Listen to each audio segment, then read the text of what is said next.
नमस्कार। आइए सुनते हैं मुंशी प्रेमचंद्र जी द्वारा लिखी कहानी आगा पीछा।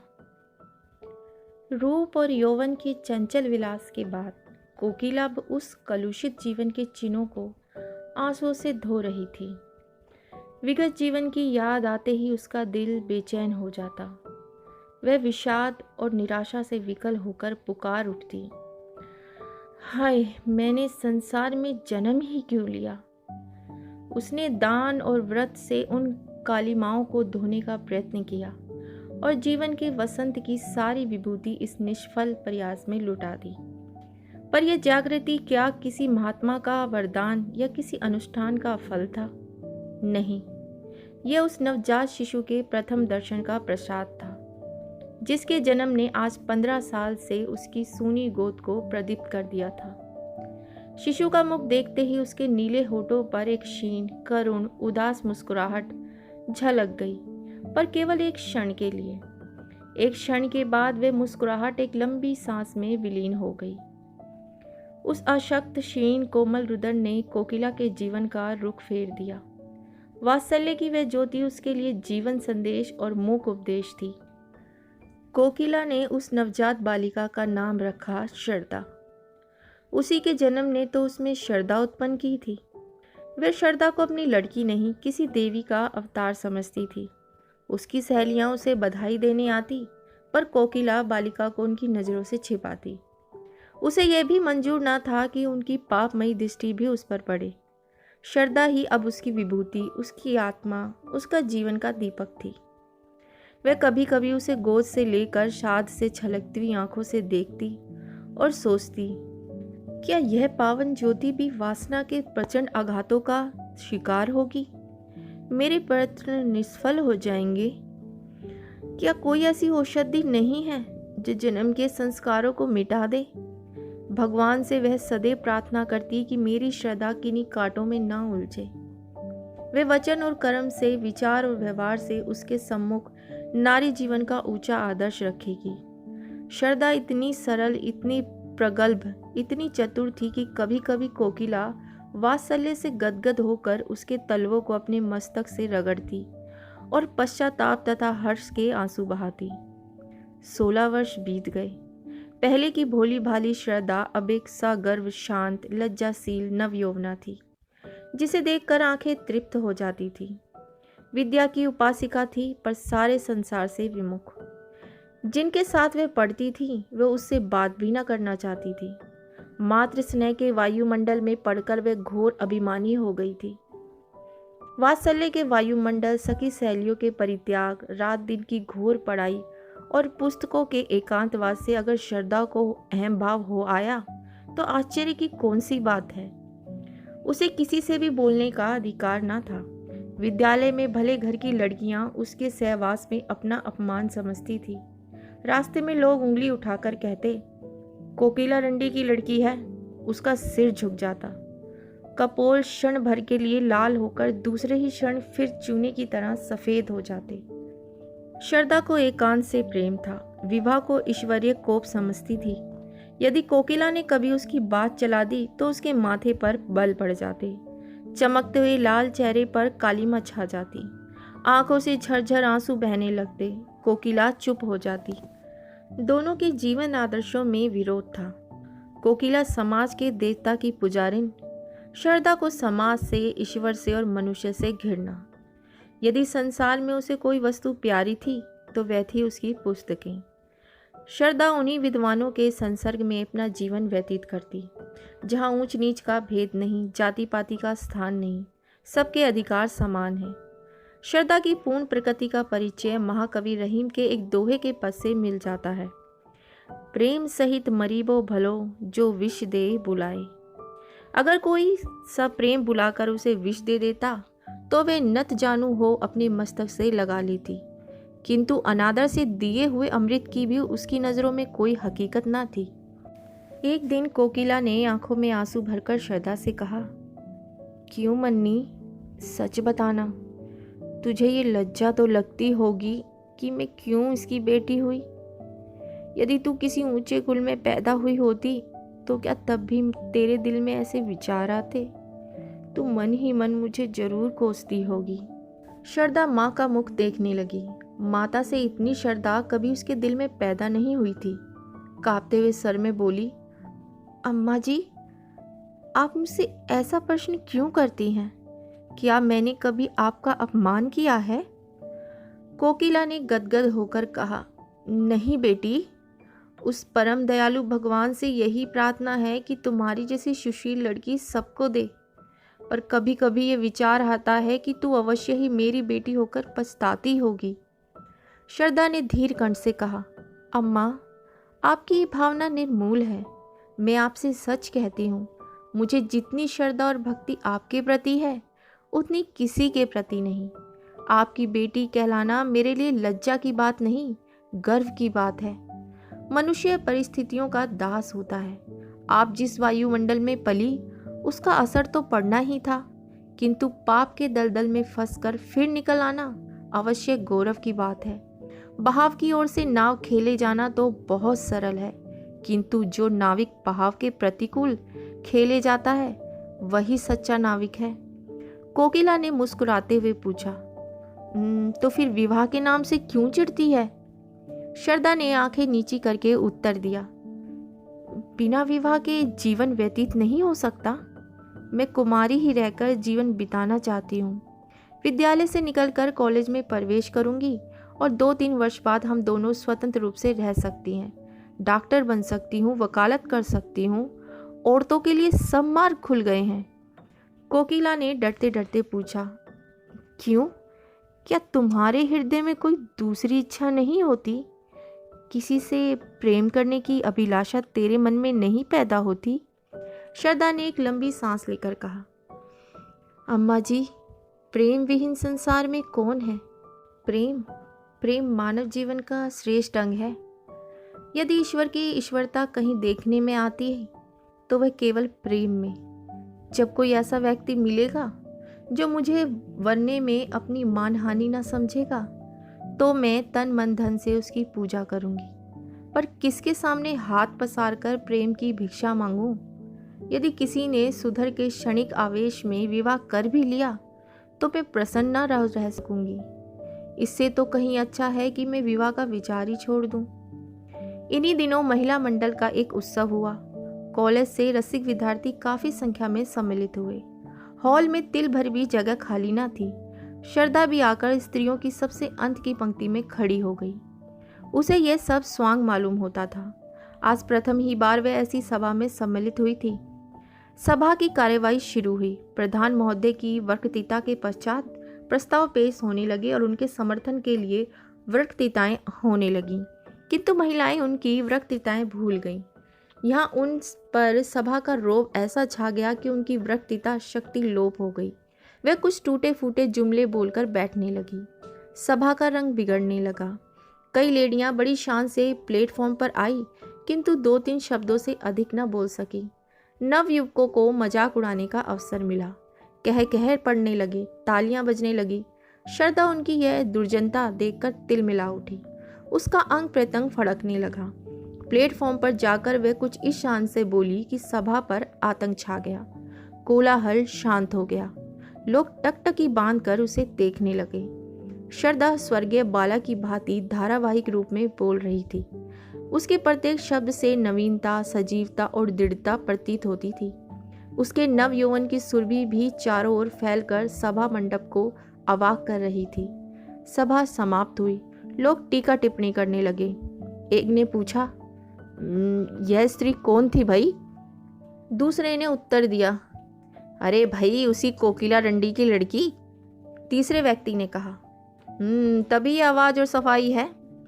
तभी जो जादू है जनाब, मुजस्सिम जादू। क्यों ना हो, माँ भी तो सितम ढाती थी। जब से उसने अपना पेशा छोड़ा शहर में बेजान हो गया। अब मालूम होता है कि यह अपनी माँ की जगह लेगी। इस पर एक खद्दरधारी काला नवयुवक बोला, वाह, क्या खूब कदरदानी फरमाई है जनाब, वाह। उसी व्यक्ति ने उत्तर दिया, आपको बुरा क्यों लगा भाई? क्या कुछ साहठ गांठ तो नहीं है? काले नवयुवक ने कुछ तेज होकर कहा, आपको ऐसी बातें मुंह से निकालते लज्जा भी नहीं आती?" दूसरे व्यक्ति ने कहा, लज्जा की कौन बात है जनाब? वेश्या की लड़की अगर वेश्या हो तो आश्चर्य की क्या बात है?" नवयुवक ने घृणापूर्ण स्वर में कहा, "ठीक होगा, आप जैसे बुद्धिमान व्यक्तियों की समझ में। जिस रमणी के मुख से ऐसे विचार निकल सकते हैं वह देवी है, रूप को बेचने वाली नहीं।" श्रद्धा उसी समय सभा से जा रही थी। ये अंतिम शब्द उसके कानों में पड़ गए। वह विस्मित और पुलकित होकर वहीं ठिठक गई। काले नवयुवक की ओर कृतज्ञतापूर्ण दृष्टि से निहारा और फिर बड़ी तेजी से आगे बढ़ गई। लेकिन रास्ते भर उसके कानों में उन्हीं शब्दों की प्रतिध्वनि गूंजती रही। अब तक श्रद्धा की प्रशंसा करने वाली, उसे उत्साहित करने वाली केवल उसी की माँ कोकिला थी, और चारों ओर वही उपेक्षा थी, वही तिरस्कार। आज एक अपरिचित काले किंतु हृदय वाले खद्दरधारी नवयुवक व्यक्ति के मुख का चित्र बराबर उसकी आंखों के सामने नाच रहा था। मन में प्रश्न उठा, वह कौन है? क्या फिर कभी उसके दर्शन होंगे? कॉलेज जाते समय श्रद्धा उस नवयुवक को खोई हुई आंखों से खोजती। घर पर रोज चिक की आड़ से रास्ते के आते जाते लोगों को देखती, लेकिन वह नवयुवक नजर न आता। कुछ दिनों बाद महिला मंडल की दूसरी सभा का विज्ञापन निकला। अभी सभा होने को 4 दिन बाकी थे। वे चारों दिन श्रद्धा ने अपना भाषण तैयार करने में बिताए। एक एक शब्द की खोज में घंटों सिर मारती, एक एक वाक्य को बार बार पढ़ती, बड़े बड़े नेताओं की स्पीचें पढ़ती, उसी तरह लिखने की कोशिश करती। जब सारी स्पीच पूरी हो गई तो श्रद्धा अपने कमरे में जाकर कुर्सी और मेजों को संबोधित करके जोर जोर से पढ़ने लगी। भाषण कला के सभी लक्षण जमा हो गए थे। उपसंहार तो इतना सुंदर था कि उसे अपने ही मुख से सुनकर वह मुग्ध हो गई। इसमें कितना संगीत था, कितना आकर्षण, कितनी क्रांति। सभा का दिन आ पहुंचा। श्रद्धा मन ही मन भयभीत होती हुई सभा मंडप में घुसी। हॉल भरा हुआ था और पहले दिन से भी अधिक भीड़ थी। श्रद्धा को देखते ही जनता ने तालियां पीट कर उसका स्वागत किया। कोलाहल होने लगा और सभी एक स्वर से चिल्ला उठे, "आप अपनी वक्तृता शुरू करें।" श्रद्धा ने मंच पर आकर एक उड़ती हुई निगाह से जनता की ओर देखा। वह काला नवयुवक जगह न मिलने के कारण अंतिम पंक्ति में खड़ा हुआ था। श्रद्धा के दिल में गुदगुदी सी होने लगी। उसने कांपते स्वर में अपनी वक्तृता शुरू की। उसकी नज़रों में सारा हॉल पुतलियों से भरा हुआ था। अगर कोई जीवित मनुष्य था तो वही सबसे पीछे खड़ा हुआ काला नवयुवक। उसका मुख उसी की ओर था। वह उसी से अपने भाषण की दाद मांग रही थी। हीरा परखने की आशा जौहरी से की जाती है। आधा घंटे तक श्रद्धा के मुख से फूलों की वर्षा होती रही। लोगों को बहुत कम ऐसी वक्तृता सुनने को मिलती थी। श्रद्धा जब सभा समाप्त होने पर घर चली तो देखा वही काला नवयुवक उसके पीछे तेजी से चला आ रहा है।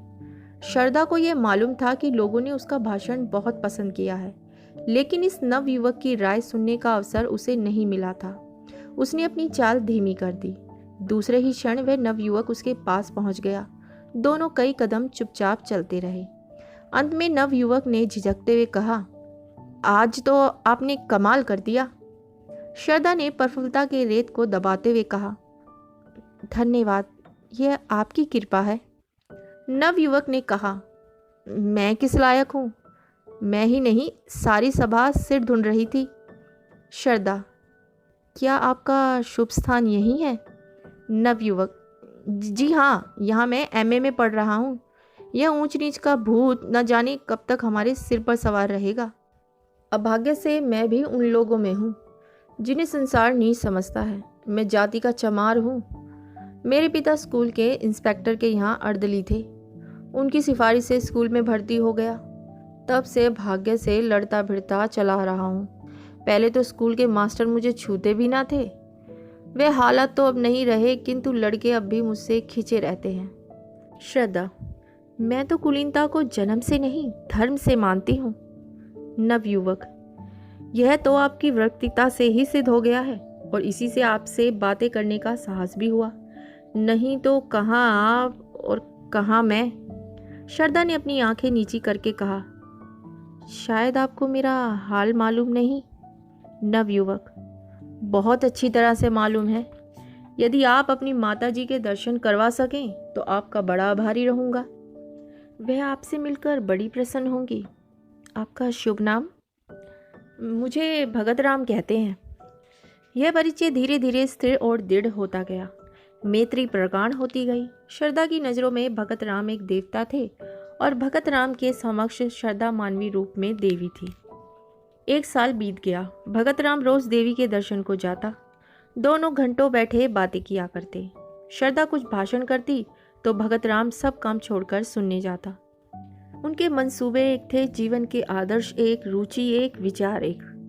भगत राम अब प्रेम और उसके रहस्यों की मार्मिक विवेचना करता। उसकी बातों में रस और अलंकार का कभी इतना संयोग न हुआ था। भावों को इंगित करने में उसे कमाल हो गया था। लेकिन ठीक उन अवसरों पर जब श्रद्धा के हृदय में गुदगुदी होने लगती, उसके कपोल उल्लास से रंजित हो जाते। भगत राम विषय पलट देता और जल्दी ही कोई बहाना बनाकर वहां से खिसक जाता। उसके चले जाने पर श्रद्धा हसरत के आंसू बहाती और सोचती, क्या इन्हें मुझसे प्रेम नहीं। एक दिन कोकिला ने भगत राम को एकांत में बुलाकर कहा, बेटा, अब तो मुन्नी से तुम्हारा विवाह हो जाए तो अच्छा। जीवन का क्या भरोसा, कहीं मर जाऊं तो ये साध मन में ही ना रह जाए। भगत राम ने सिर हिलाकर कहा, अम्मा, जरा इस परीक्षा में पास हो जाने दो। जीविका का प्रश्न हल हो जाने के बाद ही विवाह शोभा देता है। यह सब तुम्हारा ही है, क्या मैं साथ बांध ले जाऊंगी। यह आपकी कृपा है अम्मा जी, पर इतना निर्लज ना बनाइए। मैं तो आपका हो चुका हूँ। अब तो आप दुत्कारे भी तो इस द्वार से नहीं टल सकता। मुझ जैसा भाग्यवान संसार में और कौन है। लेकिन देवी के मंदिर में जाने से पहले कुछ पान फूल तो होना ही चाहिए। साल भर और गुजर गया। भगत राम ने एमए की उपाधि कर ली और अपने ही विद्यालय में अर्थशास्त्र का अध्यापक हो गया। उस दिन कोकिला ने खूब दान पुण्य किया। जब भगत राम ने आकर उसके पैरों पर सिर झुकाया तो उसने उसे छाती से लगा लिया। उसे विश्वास था कि आज भगत राम विवाह के प्रश्न को जरूर छेड़ेगा। श्रद्धा प्रतीक्षा की मूर्ति बनी हुई थी। उसका एक एक अंग मानो 100 तार होकर प्रतिध्वनित हो रहा था। दिल पर एक नया नशा छाया हुआ था। पांव जमीन पर ना पड़ते थे। भगत राम को देखते ही माँ से बोली, अम्मा, अब हमको एक हल्की सी मोटर ले दीजिएगा। कोकिला ने मुस्कुराकर कहा, हल्की सी क्यों, भारी सी ले लेना। पहले कोई अच्छा सा मकान तो ठीक कर लो। श्रद्धा भगत राम को अपने कमरे में बुला ले गई। दोनों बैठकर नए मकान की सजावट के मंसूबे बांधने लगे। पर्दे, फर्श, तस्वीरें, सबकी व्यवस्था की गई। श्रद्धा ने कहा, रुपए भी अम्मा जी से ले लेंगे। भगत राम बोला, उनसे रुपए लेते मुझे शर्म आएगी। श्रद्धा ने मुस्कुराकर कहा, आखिर मेरे दहेज के रुपए तो देंगी। दोनों घंटे भर बातें करते रहे, मगर वे मार्मिक शब्द जिसे सुनने के लिए श्रद्धा का मन आतुर हो रहा था, आज भी भगत राम के मुख से ना निकला और वह विदा हो गया। उसके जाने पर कोकिला ने डरते डरते पूछा, आज क्या बातें हुई। श्रद्धा ने उसका आश्चर्य समझकर कहा, अगर मैं ऐसी भारी हो रही हूं तो कुएं में क्यों नहीं डाल देती। यह कहते कहते उसके धैर्य की दीवार टूट गई। वह आवेश और वह वेदना जो भीतर ही भीतर अब तक टीस रही थी निकल पड़ी। वह फूट फूट कर रोने लगी। कोकिला ने झुंझलाकर कहा, जब कुछ बातचीत ही नहीं करना है तो रोज आते ही क्यों है। कोई ऐसा घराना भी तो नहीं और ना ऐसे धन्ना सेठ ही है। श्रद्धा ने आंखें पोंछकर कहा, अम्मा जी, मेरे सामने उन्हें कुछ ना कहिए। उनके दिल में जो कुछ है वह मैं जानती हूँ। वह मुंह से चाहे कुछ ना कहें मगर दिल से कह चुके हैं, और मैं चाहे कानों से कुछ ना सुनूं पर दिल से सब कुछ सुन चुकी हूँ। कोकिला ने श्रद्धा से कुछ भी ना कहा, लेकिन दूसरे दिन भगत राम से बोली, अब किस विचार में हो बेटा। भगत राम ने सिर खुजलाते हुए कहा, अम्मा जी, मैं तो हाजिर हूँ, लेकिन घर वाले किसी तरह राजी नहीं होते। जरा फुर्सत मिले तो घर जाकर राजी कर लूँ। माँ बाप को नाराज करना भी तो अच्छा नहीं। कोकिला कुछ जवाब न दे सकी। भगत राम के माँ बाप शहर से दूर रहते थे। यही एक उनका लड़का था। उनकी सारी उमंगें उसी के विवाह पर अवलंबित थी। उन्होंने कई बार उसकी शादी तय की, पर भगत राम बार बार यही कहकर निकल जाता कि जब तक नौकर ना हो जाऊंगा विवाह ना करूंगा। वह अब नौकर हो गया था, इसलिए दोनों माँ के एक ठंडे प्रातः काल में लदे फंदे भगत राम के मकान पर आ पहुंचे। भगत राम ने दौड़कर उनकी पद धूली ली और कुशल आदि पूछने के बाद कहा, आप लोगों ने इस जाड़े पाले में क्यों तकलीफ की, मुझे बुला लिया होता। चौधरी ने अपनी पत्नी की ओर देखकर कहा, सुनती हो बच्चे की अम्मा, जब बुलाते हैं तो कहते हैं कि इम्तिहान है, यह है वह है, जब आ गए तो कहता है बुलाया क्यों नहीं। तुम्हारा विवाह निश्चित हो गया है, अब 1 महीने की छुट्टी लेकर हमारे साथ चलना होगा, इसलिए दोनों आए हैं। चौधराइन, हमने कहा कि बिना गए काम नहीं चलेगा, तो आज ही दरखास्त दे दो। लड़की बड़ी सुंदर, पढ़ी लिखी, अच्छे कुल की है। भगत राम ने लजाते हुए कहा, मेरा विवाह तो यहीं एक जगह लगा हुआ है, अगर आप राजी हो तो कर लूं। चौधरी, इस शहर में हमारी बिरादरी का कौन है? क्यों बच्चा की अम्मा? चौधराइन, यहाँ हमारी बिरादरी का तो कोई नहीं है। भगत राम, माँ बेटी हैं, घर में रुपया भी है, लड़की ऐसी है कि तुम लोग देखकर खुश हो जाओगे, मुफ्त में शादी हो जाएगी। चौधरी, क्या लड़की का बाप मर गया है? उसका क्या नाम था? कहाँ का रहने वाला है? कुल मर्जात कैसा है? जब तक ये सारी बातें मालूम ना हो जाए तब तक ब्याह कैसे हो सकता है? क्यों बच्चा की अम्मा?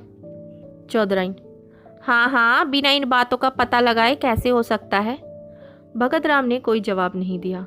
चौधरी, यहाँ किस मोहल्ले में रहती है माँ बेटी? सारा शहर हमारा छाना पड़ा है, हम यहाँ कोई 20 साल रहे होंगे। क्यों बच्चा की अम्मा? चौधराइन, 20 साल से ज़्यादा रहे हैं। भगत राम, उनका घर नखास पर है। चौधरी, नखास से किस तरफ? भगत राम, नखास की सामने वाली गली में पहला मकान उन्हीं का है, सड़क से दिखाई देता है। चौधरी, पहला मकान तो कोकिला रंडी का है, गुलाबी रंग से पुता हुआ है ना? भगत राम ने झेपते हुए कहा, जी हाँ, वही मकान है। चौधरी, तो उसमें कोकिला रंडी नहीं रहती क्या? भगत राम, रहती क्यों नहीं, माँ बेटी दोनों ही तो रहती हैं। चौधरी, तो क्या कोकिला रंडी की लड़की से ब्याह करना चाहते हो? नाक कटवाने पर लगे हो क्या? बिरादरी में तो कोई पानी पिएगा नहीं। चौधराइन, हाय हाय, लू का लगा दूंगी मुंह में रांड के। रूप रंग देखकर लुभा गए क्या? भगत राम, मैं तो इसे अपना भाग्य समझता हूँ कि वे अपनी लड़की की शादी मेरे साथ करने को राजी हैं। अगर वे आज चाहें तो किसी बड़े से बड़े रईस के घर में शादी कर सकती हैं। चौधरी, रईस उससे ब्याह ना करेगा, रख लेगा। तुम्हें भगवान समाई दे तो 1 नहीं 4 रखो, मर्दों के लिए कौन रोक है, लेकिन जो ब्याह के लिए कहो तो ब्याह वही है जो बिरादरी में हो। चौधराइन, बहुत पढ़ने से आदमी बोरा हो जाता है। चौधरी, हम तो गवार आदमी हैं, पर समझ में नहीं आता कि तुम्हारी ये नीयत कैसे हुई। रंडी की बेटी चाहे इन्नर की परी हो तो भी रंडी की बेटी है। हम तुम्हारा विवाह वाना होने देंगे। अगर तुमने विवाह किया तो हम दोनों तुम्हारे ऊपर जान दे देंगे। इतना अच्छी तरह से समझ लेना। क्यों बच्चा की अम्मा? चौधराइन, ब्याह कर लेंगे, हाँ, जैसे हंसी ठट्टा है। झाड़ू मार के भगा दूंगी रांड को, अपनी बेटी अपने घर में रखे। भगत राम, अगर आप लोगों की आज्ञा नहीं है तो मैं विवाह नहीं करूँगा, मगर किसी दूसरी औरत से भी विवाह ना करूँगा। चौधराइन, हाँ हाँ, तुम कंवारे रहो, हमें मंजूर है, पतुरिया के घर में ब्याह ना करेंगे। भगत राम ने अब की झुंझलाकर कहा, आप उसे बार बार पतुरिया क्यों कहती हैं? किसी जमाने में यह उसका पेशा रहा होगा। आज दिन वे जितने आचार विचार से रहती है शायद ही कोई और रहती हो। ऐसा पवित्र आचरण तो मैंने आज तक न देखा ही नहीं। भगत राम का सारा यत्न विफल हो गया। चौधराइन ने ऐसी जिद पकड़ी कि जो भर भी अपनी जगह से ना टली। रात को जब भगत राम अपने प्रेम मंदिर में पहुंचा तो उसका चेहरा उतरा हुआ था। एक एक अंग से निराशा टपक रही थी। श्रद्धा रास्ता देखती हुई घबरा रही थी और आज इतनी रात तक आए क्यों नहीं? उन्हें क्या मालूम कि मेरे दिल की क्या हालत हो रही है।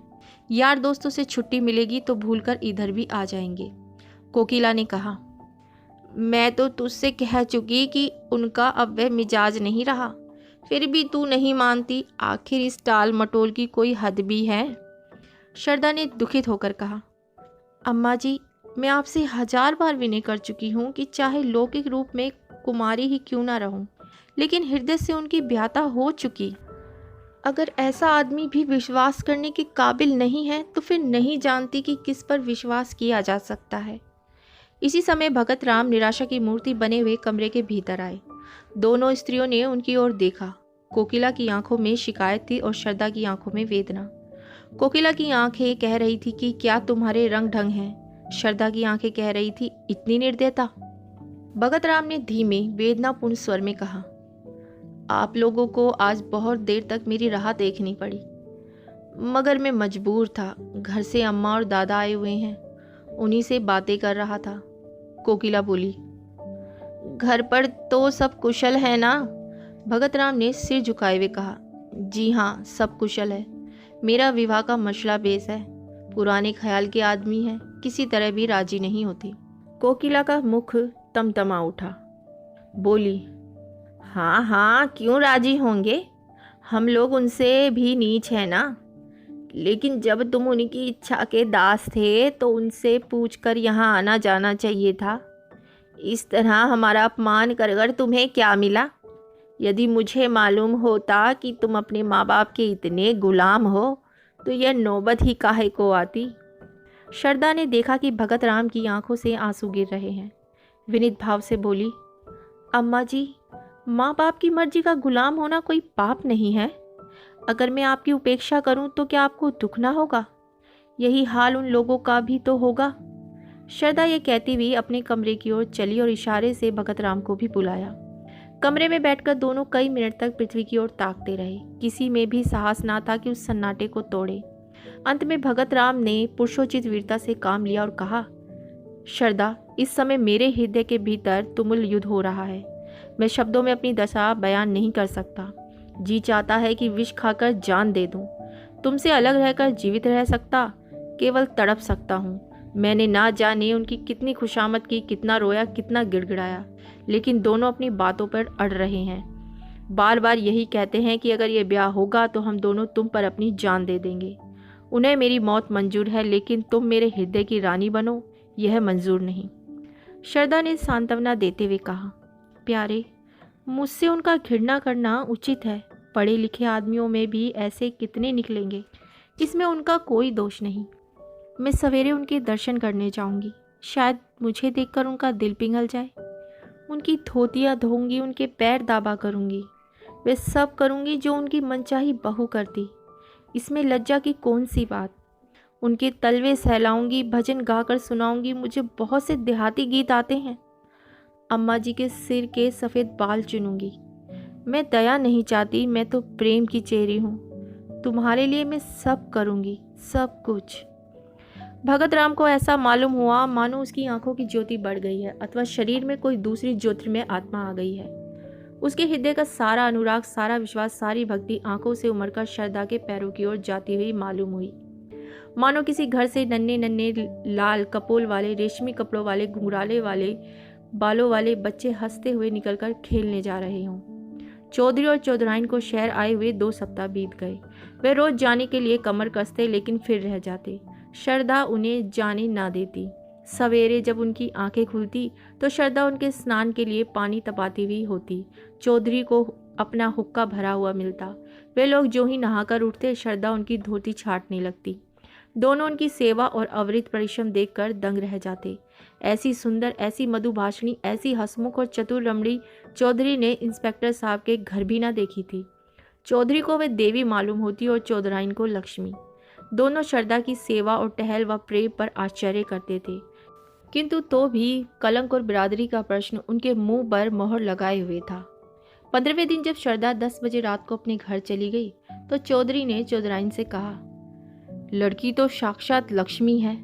चौधराइन, जब मेरी धोती छाटने लगती है तो मैं मारे लाज के कट जाती हूँ। हमारी तरह तो इसकी लौंडी होगी। चौधरी, फिर क्या सलाह देती हो? अपनी बिरादरी में तो ऐसी सुघड़ लड़की मिलने की नहीं। चौधराइन, राम नाम लेकर ब्याह करो, बहुत होगा, रोटी पड़ जाएगी।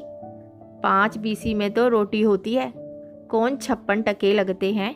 पहले हमें शंका होती थी कि पुतरिया की लड़की न जाने कैसी हो, कैसी ना हो, पर अब सारी शंका मिट गई।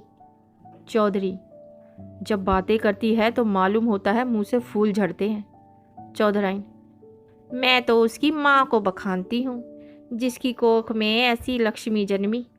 चौधरी, कल चलो, कोकिला से मिलकर सब ठीक ठाक कराएं। चौधराइन, मुझे तो उसके घर जाते शर्म लगती है। वे रानी बनी बैठी होगी, मैं तो उसकी लौंडी मालूम होंगी। चौधरी, तो फिर पाउडर मंगाकर मुंह में पोत लो, गोरी हो जाओगी। इंस्पेक्टर साहब की मेम भी तो रोज़ पाउडर लगाती थी। रंग तो सांवला था, पर जब पाउडर लगा लेती थी तो मुंह चमकने लगता था। चौधराइन, हंसी कराओगे तो गाली दूंगी। हाँ, काली चमड़ी पे कोई रंग चढ़ता है, जो पाउडर चढ़ जाएगा तुम तो सचमुच उसके चौकीदार से लगोगे। चौधरी, तो कल मुंह अंधेरे चल दें? अगर कहीं श्रद्धा आ गई तो फिर गला न छोड़ेगी। बच्चा से कह देंगे कि पंडित से शायद मिति सब ठीक कर लो। फिर हंसकर कहा, उन्हें तो आप ही जल्दी होगी। चौधराइन भी पुराने दिन याद करके मुस्कुराने लगी। चौधरी और चौधराइन का मत पाकर कोकिला विवाह का आयोजन करने लगी। कपड़े बनवाए जाने लगे, बर्तनों की दुकानें छानी जाने लगी और गहनों के लिए सुनार के पास ऑर्डर जाने लगे। लेकिन ना मालूम क्यों भगत राम के मुख पर प्रसन्नता का चिन्ह तक ना था। श्रद्धा के यहाँ नित्य की भांति जाता, किंतु उदास, कुछ भूला हुआ सा बैठा रहता था। घंटों आत्मविस्मृति अवस्था में शून्य दृष्टि से आकाश अथवा पृथ्वी की ओर देखा करता। श्रद्धा उसे अपनी कीमती कपड़े और जड़ाऊ गहने दिखलाती। उसके अंग प्रत्यंग से आशाओं की सुफुर्ती छलकती पड़ती थी। इस नशे में वे भगत राम की आंखों में छिपे हुए आंसुओं को ना देख पाती थी। इधर चौधरी भी तैयारियां कर रहे थे। बार बार शहर आते और विवाह के सामान मोल ले जाते। भगत राम के स्वतंत्र विचार वाले मित्र उसके भाग्य पर ईर्ष्या करते थे।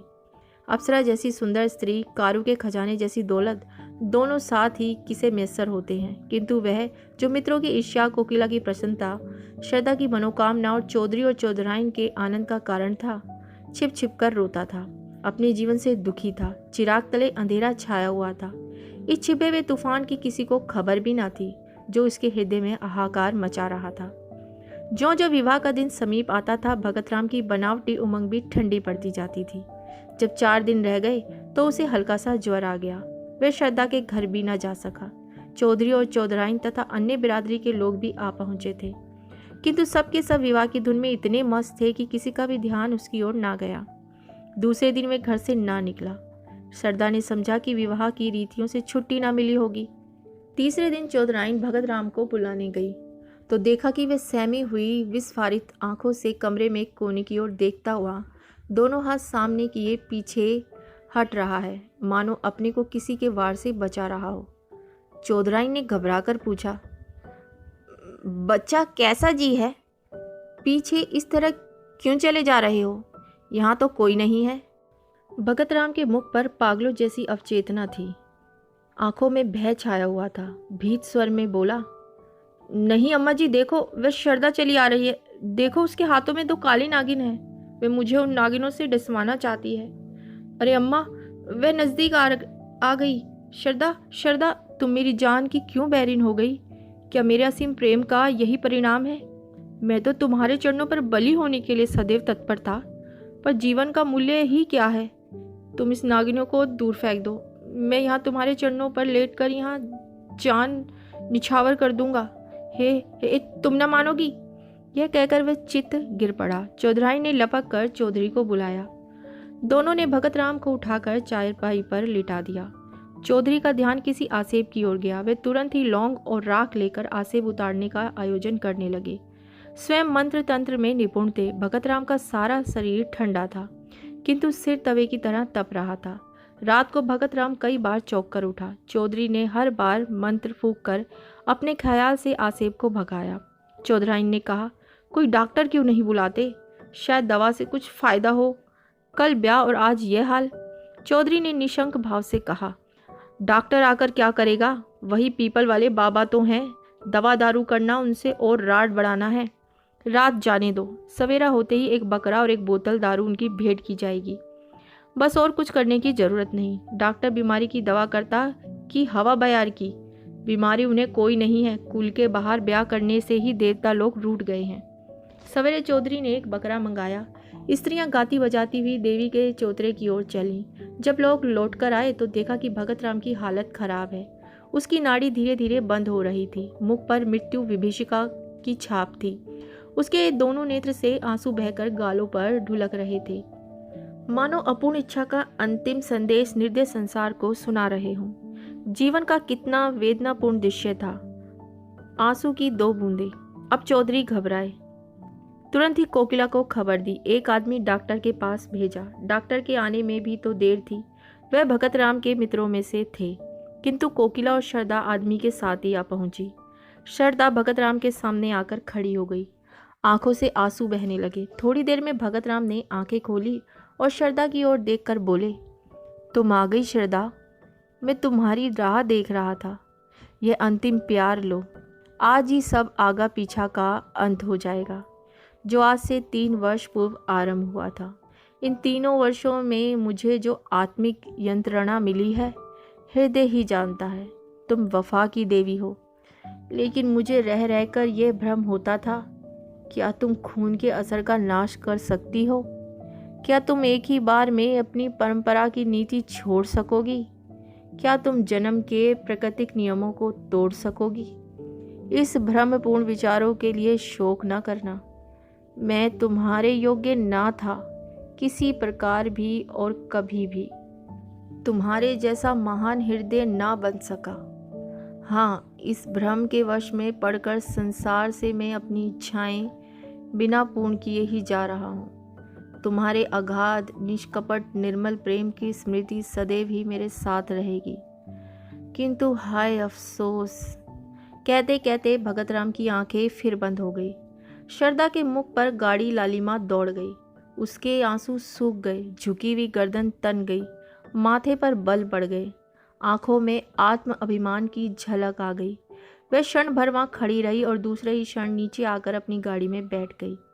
कोकिला उसके पीछे पीछे दौड़ी हुई आई और बोली, बेटी, यह क्रोध करने का अवसर नहीं है। लोग अपने दिल में क्या कहेंगे? उनकी दशा बराबर बिगड़ती जाती है। तुम्हारे रहने से बुड्ढों को ढाढ़स बंधा रहेगा। शारदा ने कुछ उत्तर ना दिया। कोचवान से कहा, घर चलो। कहकर कोकिला भी गाड़ी में बैठ गई।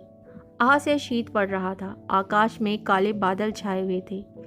शीतल वायु चल रही थी। माघ के अंतिम दिवस थे। वृक्ष, पेड़ पौधों भी शीत से अकड़े हुए थे। दिन के 8 बज गए थे। अभी तक लोग रजाई के भीतर मुंह लपेटे हुए थे, लेकिन शारदा का शरीर पसीने से भीगा हुआ था। ऐसा मालूम होता था कि सूर्य की सारी उष्णता उसके शरीर की रगों में घुस गई है। उसके होठ सूख गए थे, प्यास से नहीं, आंतरिक धधकती हुई अग्नि की लपटों से। उसका एक एक अंग उस अग्नि की भीषण आग से जल रहा था।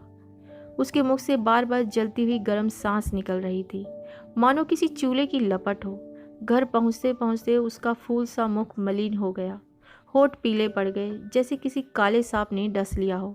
कोकिला बार बार अश्रुपूर्ण नेत्रों से उसकी ओर ताकती थी, पर क्या कहे और क्या कहकर समझाए। घर पहुंचकर शारदा अपने कमरे की ओर चली, किंतु उसमें इतनी शक्ति ना थी कि सीढ़ियां चढ़ सके। रस्सी को मजबूती से पकड़ती हुई किसी तरह अपने कमरे में पहुंची। हाय, आधा ही घंटे पूर्व यहाँ की एक एक वस्तु पर प्रसन्नता, आह्लाद, आशाओं की छाप लगी हुई थी, पर अब सब की सब सिर धुनती हुई मालूम होती थी। बड़े बड़े संदूकों में जोड़े सजाए हुए रखे थे। उन्हें देखकर शारदा के हृदय में हुक उठी और वह गिर पड़ी, जैसे विहार करता हुआ कुलाचे भरता हुआ हिरन तीर लग जाने से गिर पड़ता है। अचानक उसकी दृष्टि उस चित्र पर जा पड़ी जो आज 3 वर्ष से उसके जीवन का आधार हो रही थी। उस चित्र को उसने कितनी बार चूमा था, कितनी बार गले लगाया था, कितनी बार हृदय से चिपका लिया था। वे सारी बातें एक एक कर कर याद आ रही थी, लेकिन उनके याद करने का भी अधिकार उसे न था।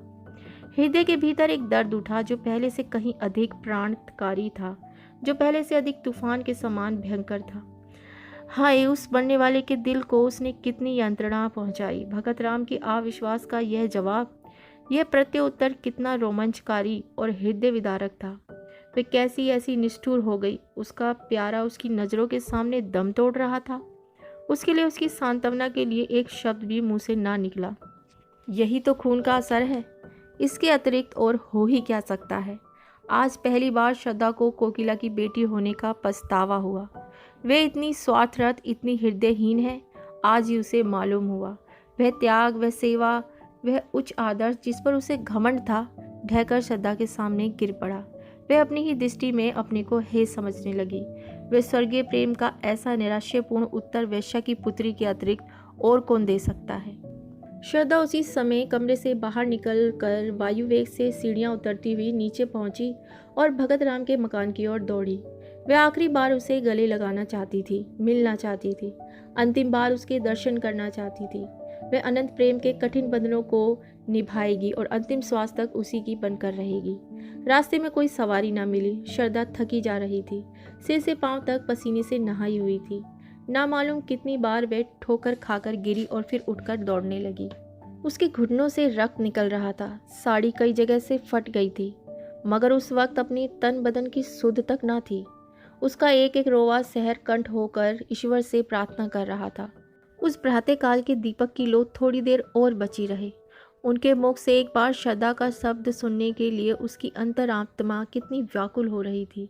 केवल यही एक शब्द सुनकर फिर उसकी कोई भी इच्छा अपूर्ण ना रह जाएगी। उसकी सारी आशाएं सफल हो जाएंगी, सारी साध पूर्ण हो जाएगी। श्रद्धा को देखते ही चौधराइन ने उसका हाथ पकड़ लिया और रोती हुई बोली, बेटी तुम कहाँ चली गई थी? तुम 2 बार तुम्हारा नाम लेकर पुकार चुके हैं। श्रद्धा को ऐसा मालूम हुआ मानो उसका कलेजा फटा जा रहा है। उसकी आंखें पथरा गई। उसे ऐसा मालूम होने लगा कि वह अगाध अथाह समुद्र की भंवर में पड़ गई है। उसने कमरे में जाते ही भगत राम के ठंडे पैरों पर सिर रख दिया और उसे आंखों के गर्म पानी से धोकर गर्म करने का उपाय करने लगी। यही उसकी सारी आशाओं और कुछ अरमानों की समाधि थी। भगत राम ने आंख खोलकर कहा, क्या तुम श्रद्धा हो? मैं जानता था कि तुम आओगी, इसलिए अभी तक प्राण अवशेष थे। जरा मेरे हृदय पर अपना सिर रख दो। हाँ, मुझे अब विश्वास हो गया कि तुमने मुझे क्षमा कर दिया। जी डूब रहा है। तुमसे कुछ मांगना चाहता हूँ, पर किस मुंह से मांगूं? अब जीते जी ना मांग सका तो अब क्या है। हमारी अंतिम घड़ियाँ किसी अपूर्ण स्वार्थ को अपने हिये के भीतर छिपाए हुए होती है। मृत्यु पहले हमारी सारी ईर्ष्या, सारा भेदभाव, सारा द्वेष नष्ट करती है। जिनकी सूरत से हमें घृणा होती है, उनसे फिर वही पुराना सौहार्द, पुरानी मैत्री करने के लिए, उनके गले लगने के लिए हम उत्सुक हो जाते हैं। जो कुछ कर सकते थे और ना कर सके, उसी की एक साध रह जाती है। भगत राम ने उखड़े हुए विषादपूर्ण स्वर में अपने प्रेम की पुनरावृत्ति श्रद्धा के सामने की। उस स्वर्गीय निधि को पाकर वे प्रसन्न हो सकता था, उसका उपयोग कर सकता था, किंतु हाय, आज वे जा रहा है अपूर्ण साधों की स्मृति लिए हुए। हाय रे अभागिनी साध। श्रद्धा भगत राम के वक्षस्थल पर झुकी हुई रो रही थी। भगत राम ने सिर उठाकर उसके मुरझाए हुए, आंसुओं से धोए हुए स्वच्छ कपोलों को चूम लिया। मरती हुई साध की वे अंतिम हंसी थी। भगत राम ने अवरुद्ध कंठ से कहा, यह हमारा और तुम्हारा विवाह है श्रद्धा, यह मेरी अंतिम भेंट है। ये कहते हुए उसकी आंखें हमेशा के लिए बंद हो गई। साथ भी मरकर गिर पड़ी। श्रद्धा की आंखें रोते रोते लाल हो रही थी। उसे ऐसा मालूम हुआ मानो भगत राम उसके सामने प्रेम आलिंगन का संकेत करते हुए मुस्कुरा रहे हैं। वे अपनी दशा, काल, स्थान सब भूल गई। जख्मी सिपाही अपनी जीत का समाचार पाकर अपना दर्द, अपनी पीड़ा भूल जाता है। क्षण भर के लिए मौत भी है हो जाती है। श्रद्धा का भी यही हाल हुआ। वह भी अपना जीवन प्रेम की निठुर वेदी पर उत्सर्ग करने के लिए तैयार हो गई, जिस पर लैला और मजनू, शिरी और फराद नहीं, हजारों ने अपनी बलि चढ़ा दी। उसने चुम्बन का उत्तर देते हुए कहा, प्यारे, मैं तुम्हारी हूँ और सदा तुम्हारी ही रहूंगी। धन्यवाद।